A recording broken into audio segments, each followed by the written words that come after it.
What's up, everyone? And this is Next Level Thinking.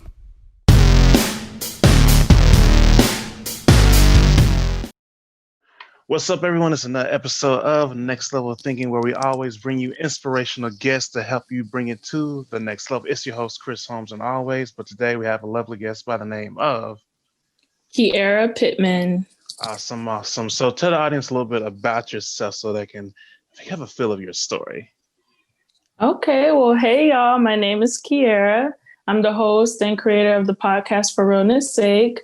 I am a Navy veteran. I'm an MSW Graduate student, and I'm an all-around just positive person. I represent sisterhood and authenticity in all platforms. Awesome. So it sounds like you're pretty well-rounded. And I try to be. And it also sounds like don't let the smile fool you either. Hey, we do what we need to do. Cool. So I want to who were you in the beginning? So tell me about your childhood growing up, and then we're gonna go dive a little bit deeper so we can get the story of who you are. Oh, okay. So starting with my childhood. Oof. Yeah, how did this person form today? Okay. I was raised by my grandmother until I was about 6 years old. My mom was in the military herself, so she traveled a bit. And I believe that's where I got my foundation of just caring about other people and wanting to know what they love and what makes them happy. I think I definitely got that from my grandma. She had such a loving spirit. And then just as I grew up, living with my mom and having to go through those different things as a teenager with my mom, I wanted an outlet to be able to share the things that I was feeling at that time, and maybe didn't feel like I had an opportunity or a safe space to share those things. So as I grew up, that's always been in my mind, to create a space for women to have an open platform to share what they really might be going through. As crazy as it may sound, or as unique as they believe their situation is, it never is. And so throughout my childhood, I went to high school, joined the military at 18, and So you dove right in. So it's you dove right into it from I guess your parents being in it. Yeah, my mom, she was in the military. I come from, most people in my family went to the military. And so it was sort of I wanted to go to college, but I didn't have the funds to go. And so I knew that if I was going to leave the nest, I needed a plan. I've always been even as a kid, I think I've always been a super planner. Mm-hmm. And so I was if I'm going to leave, I don't want to come back. If I'm gone, I'm gone. And so the military seemed like the best option. And it was the best option for me at that time. So I could, gain some independence, start saving some money. And then you couldn't wait for that. Oh, yeah, I was ready to go. I was I'm 18. It's time to go. I'm grown. I can do whatever. I'm in the military too. I ain't gonna. Y'all paying me and I have a place to stay? Yes, See the personality came out there. Y'all paying me? Yeah, y'all paying me. I gotta go. Yeah, I gotta go where the money reside, right? I ain't mad at you. Collect your coins. Yeah, so I went. I did 8 years, and along that time, I really grew up. I had to find myself and figure out who I really was during that time, and it was quite a journey. Yep, and that's what it's all about. Throughout your journey, you get to find out who you are, and you overcome different obstacles, and you learn lessons along the way, and that's how you built the person you are today. Mm-hmm. Okay, yeah. So tell us a little bit more about the military experience, and then we'll get into all the other accolades you got going on. So I know you got some kind of this. Oh, she had to take a breath, y'all. You better tell us. Woo! I would say that the military is, it's what you make it. I would say that I was, blessed to be in California for the first 5 years of my military career. And with that, I was in a heavily white male dominated field. And so I was always one of maybe 3 Black women, most times the only Black woman in my division. And so that came with its own trials because obviously Yeah, obviously, like white men, they have a predisposition of Black women. It doesn't matter, what you bring to the table. They're gonna assume you're angry. They're gonna assume you have attitude. They're gonna Okay, so assume. I know you're frustrated with that. You're like, really, really? Like, oh, Oh why I got? yeah. Oh yeah, and I was young. I went in I was 19 when I finally got to my first command. And so, yeah, I was, very angry at the fact that, you guys don't even know me. I barely know myself, but all these labels have been placed on me, They're not even just you. by, yeah, not me, just by seeing me. So I sort of became that. It's like, okay, if that's what you guys want, this is exactly what you're going to get. You're going to get this angry Black girl because I don't want to be here. And I know you guys don't want me here. So that was sort of like a dark time because I felt like I was, fighting just to be who I was And and losing that battle. and they were Yeah. trying to make you something that you weren't. So you were fighting to be yourself the whole time, basically. 100%. Yeah. 100%. But through that, the job in itself wasn't so bad. The experience in itself wasn't so bad. I found friends outside of my command who are also in the military, Black women, of course. And we were able to connect and sort of decompress after, our days of working and, Sound like tired of some working for the relief right man. there. You're like, whew, I can breathe now. Always, always. And that's the thing, because I always knew that Black women were like, I'm a Black woman. I feel like Black women are lit. And so when I Let always it. had this, yes. And so I always, and not knowing, always wanted to surround myself around other women that look like me and sort of share whatever my values were. And even though I didn't always go about it the right way, I always found myself, being around Black women. And that always it made me feel powerful. It was my superpower, being able to relate to women who felt the same way I did, were going through the same thing I was, and we could sort of just like get through it knowing that. Yeah, and so I'm gonna go ahead and plug this in. So it's very good that you can find people who are like minded because that's when you get a lot of great ideas and much more.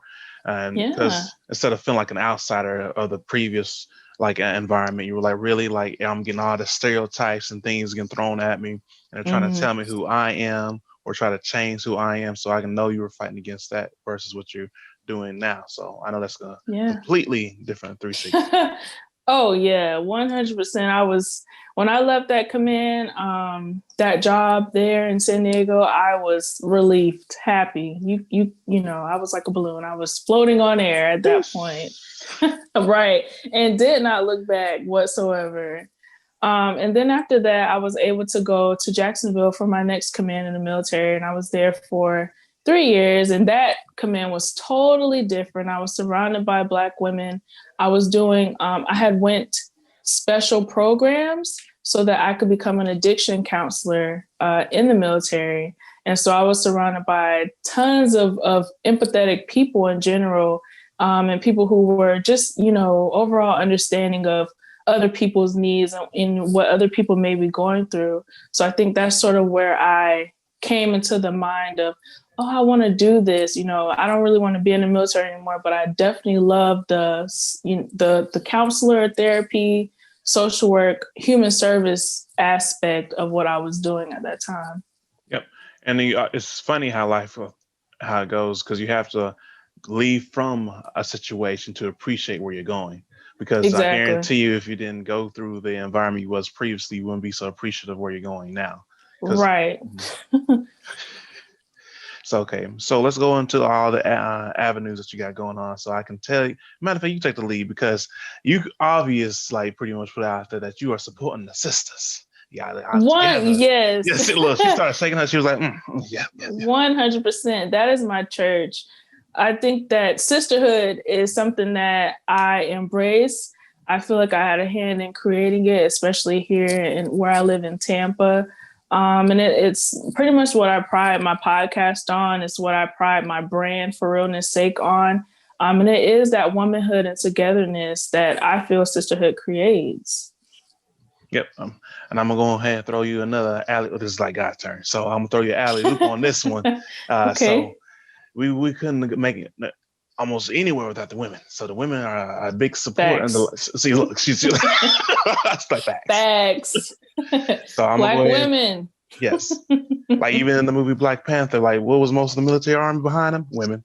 Exactly. We listen, don't get me started. Black women carry the culture. Our whole being is on Black women's back. We got y'all, period. Appreciate that. So like how did that start? What was the spark that kind of kicked that off? Was it like the past, as you're going throughout your life, you say, oh, I need to do this, or was it something else? So starting the podcast in general came from a need that I felt like I felt like I didn't have at that time. And that was pretty much just like an outlet for me to like share voice? Like your voice? Exactly. I found my voice through the podcast. And that whole journey in itself was something where, oh my gosh, I didn't even think that I could do it. I may have recorded my first episode like 40 times, just the intro, just trying to say. You ain't never lied. It's always the first one where you're like, okay, let's do the video. Oh, it's recording. Oh, it is recording. Do I sound good? I'm not repeating myself, am I? Like, wait. Right. Y'all gonna delete this, right? Exactly. I swear it had to be like 40 times. And it was just a 10-minute soundbite, just me saying, hey, I have a podcast, blah, blah. And it took me forever because I was so much in my mind that I forgot my why in doing it. And so my why was just to create a safe space for women to be themselves authentically and to share real issues that we have that we may not feel open to talk about.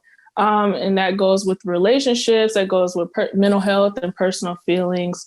And just like career-oriented women as well, we all get on and just share our struggles and our positive times as well. So it's been quite a journey to get to this point, but I would say it all started because I didn't have that. So I became what I needed for other women. All right, so I'm gonna lean on you for this one. Do you feel like, I'm gonna lean on you. So do you feel like more often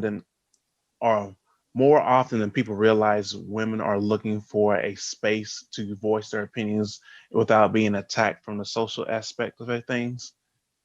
Yeah, I think that if I'm speaking specifically for Black women, I have to quote Malcolm X, and we're the most disrespected, the most disregarded, but we're also the most willing and able to help someone else. And so with that, us being labeled as these strong women, these angry women, these survivors is what we are.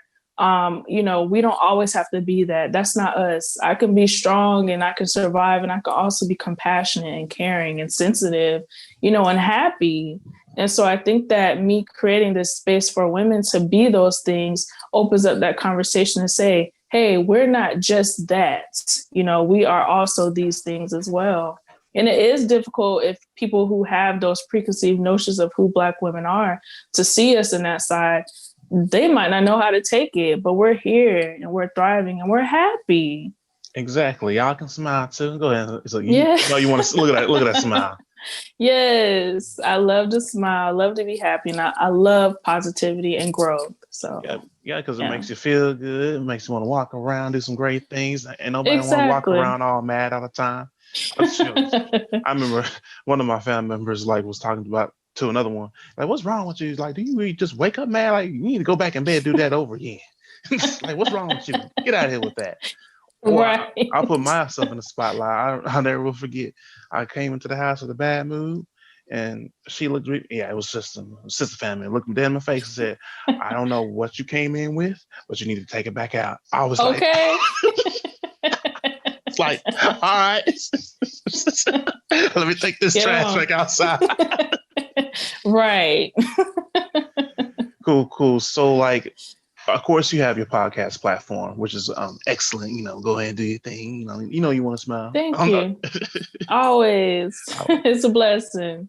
Awesome. So, what do you think are, or even more solutions to help to make women feel like they can actually voice their opinion without feeling attacked? Do you think like this is going to be something that's going to be built over time, or do you have some ideas going on in your head? Yeah, I think that anytime you're trying to change the narrative of something, you have to first be honest. And I think that having a podcast that does thrive off of honesty and authenticity is a good place to start. I think that also letting women know that they're not unique in a sense where you're not the only person that has gone through something, or you're not the only person that has felt XYZ feeling. And so with you sharing what your story is, that opens up for other people to also share. So it creates like a long lasting conversation of, hey, I know someone who has been through this, or I've gone through this. This is the steps that I've taken. These are steps that you can also take, or, let's brainstorm, let's talk about it. I think that, that's my goal, long term. And so far it's been working. Yep, and it's gonna keep on working, keep on climbing, yeah, keep on speak climbing. it. Speaking into existence. So like if it's okay with you, like any future projects you have going on to give like hope or like empowerment going to this, because we just started this year of we just 2021. I was about to say 2020, but I didn't want to get cussed out. No, please.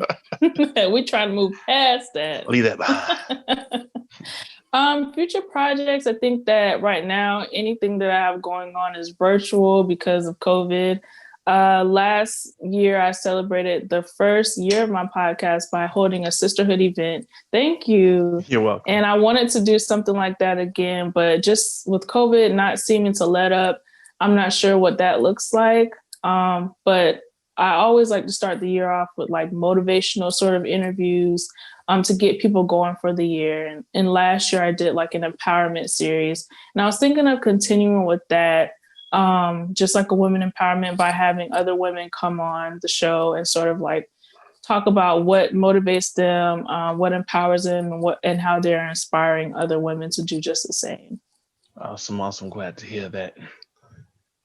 Yeah. You love that. Okay, so I want to throw this question. I'll let you. Sure. So, of course, this is a time where we see a lot more women going to independency and doing a lot of great things and being the alpha at times. Mm-hmm. But how would you tell other women out there that it's okay to be vulnerable? Because I know that's I'm not answering this. You taking this one. Because I feel like that's a very tough one, especially nowadays with like all the stereotypes, and then for women have to overcome so many obstacles to get in certain positions so they can start moving forward. So how you feel on that? Well, I'll tell you a short story for that. So when I was getting my bachelor's at the time, but I was also in a Navy training program to become an addictions counselor. And I was about 24 at the time. And prior to being 24, I had never really been honest about who I was. Like, first of all, I didn't really know what that meant. Like, who am I? I don't know, But during that time, going through this parallel process and like doing group training and also trying to learn how to counsel other people, my mentor counselor at the time told me that I was inauthentic and I wouldn't make it as a counselor because I was unable to be honest with myself. And I was kind of like, excuse me. Like did you just step on my toes? Like, wait a minute. Right. Like she was in my business. And I was like, okay. So she told me to take my mask off. This was before Future, you know what I'm saying? She was like, you need to, yes. She was like, you need to take your mask off because you're not going to help anybody if you go in doing what you're doing right now. You're not going to make it through this program. And I was like, wow. But up until that point, like I said, that was my first time, like even being presented with that, knowing that I wasn't being called out for that. And so I was scared to be vulnerable. I thought that people would judge me or that people would just think that, I don't know. I didn't know what I thought. I just thought that people wouldn't like it. I think I was a people pleaser. I know I was during that time. And so to say like even no was a struggle for me. And so I thought that vulnerability meant weakness, but through that program and through teaching others, I learned that vulnerability is actually a strength. And if you have the ability to stand in who you are, regardless of what anybody else has to say about it, owning your stuff, number one, being honest about how you feel. That's number one. You got to own your stuff first. Hey, all right. And then being honest about what you need and who you are, that is so strong. And I could never take that away from anyone. And I will always empower people to be strong, be authentic in who you are. And that involves being vulnerable. Well said. I'm going to let you collect all that. Like the silence in the room, people like, you'll have the sisters like, damn, she had to say it like that. Woo. Where my water at? Oh, Lord. That is very true. And it's just something about like being complete, like I'm going to use this analogy, like completely naked. That's what it is. Yeah. And just revealing who you are, because that's how you're going to actually make the biggest impact into others. Because nobody wants to see no sugar up, all pretty. I mean, like, right. I can't relate to that. Yeah, sis. I'm sorry. I've been through some stuff. So if I see some primped and prime sister, no, disregard to what she's gone through. But sis, I know you haven't always been. Something has happened. You scraped your knee at some point in your life, or got a Band-Aid. I don't know. You got something. You got some kind of mark. Or something. I just throw it around. That's like, let's say the person comes and yes, I'm Mr. Holmes, and I would like to tell you about all of my greatness and success. And you're like, oh my goodness, here comes this one. And then here comes this person like, hey, look, I just made 6 figures, but I used to be in the dope game, man. They used to throw me in you know what? I gotta listen to you. You got a story to tell. See, I just completely yeah, and I will also say that it's not there's this thing going around now where people are saying, I got it out the mud, I had to beat through the struggle. And it's like, okay, like we acknowledge your struggle and we appreciate where you are now, but everyone doesn't have to get it out the mud, right? Everyone didn't have that same struggle, but whatever you did have to do, whatever you went through or didn't go through, just be honest about it, because I can respect the honesty and the genuineness before I can respect that you was, fed a silver spoon or whatever. If you were rich and you just, you got through your childhood with no problems, just say that, just be honest. We can look at, so we can see you as what you are. And if you had to go through and, you was an orphan and Lord have mercy, you just went through all this stuff. Like, just say that too, sis. We want to hear that too. Just be you. That's the message. Exactly. That's the message that we put out. Be yourself. You can be anything, like tall, small, whatever athletic skill, painting, all that much. You cooking chitlins every day. Oh, I can't eat chitlins all day, but do you? Yes, do you? Yeah, so whatever makes you happy. So like any closing comments that you want to leave with the people, and then make sure you tell them where they can find you and all that. Yeah, I would just say thank you to Chris so much for having me here. I really appreciated the opportunity to share a piece of my story. For any of my any of your listeners, who are interested in learning more about my story and the women who I speak with, you can find me on Instagram at for.realness.sake. You can find my podcast, For Realness Sake, on all major platforms, including Pandora, iHeart, Apple, Spotify, Google, and all the rest of them. Gotcha. Now, wait a minute. I need you to drop the whole mic. So drop a few, go ahead and give them a closing words. That something's going to make them think like, dang, I need to check it out. Oh, look, okay. You need a mic drop moment? Okay. Yes, I need a stage exit left moment. All I can say is it's so beautiful when you can look at yourself in the mirror and love who that person is. And it may not come in one day. It may take loads of therapy and loads of, reflection. But once you get there, it's such a beautiful feeling. So try that. Everyone else is taken. Try being yourself and see what that gets you. God dang, you busted my mic. I got to replace another one again. That's what I was looking for. But those are strong wise words. I appreciate it. So I had to just bring it out of you. Yeah. Now I got to replace the whole mic. So I got to put this one back in there. Oh, man. Wow. Hey, I told you I like to have fun. I ain't got no sense. So with that, we're going to close out this another fantastic episode of Next Level Thinking. It's your host, Chris Holmes, helping you elevate to the next level. And I have my special guest by the name of Kieara Pittman. Hey, make sure you subscribe, comment, and make sure you keep sharing the world so we can inspire the world and people just take their life to a way outside the comfort zone, because you deserve everything and you deserve everything yours. And it's time for you to take it to the next level. Peace and much love. Bye, y'all.